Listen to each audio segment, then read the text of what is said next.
Riyadh. Jovelyn, mag-hi ka naman. Hi! Tingnan mo yung aming accommodation, hindi pa yan ayos. Pero okay naman na sa wakas, nagawa na namin ng paraan. Nagluluto kami ng sinaing. Hindi namin alam kung maluluto ba to, bukas pa. Nagugutom na kami. Jovelyn, nagwawalis. Inaayos niya. Yan yung aming tulugan. Wala pa yung mga kasama namin.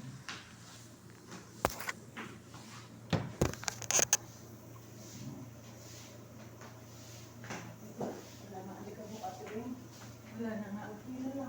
Hindi, mamaya pag na-map natin. Gabi na tayo makakapag-map. Mamaya na. Mag-map din tayo dun sa salon. Dami natin gagawin doon. Kasi sabi niya, kahit naun.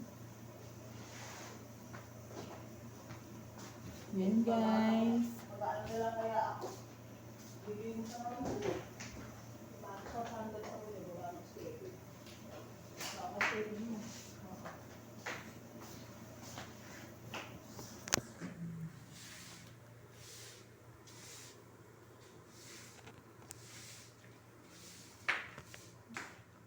Yan, ito guys, yung isang kwarto dito.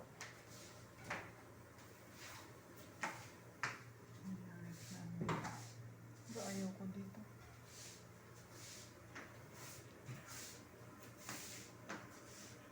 Ito naman yung toilet namin.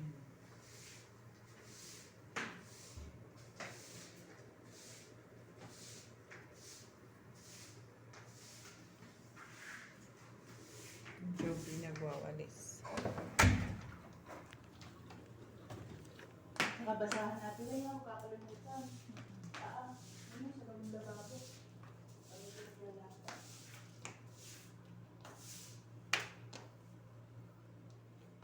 Day 1 in life at Riyadh.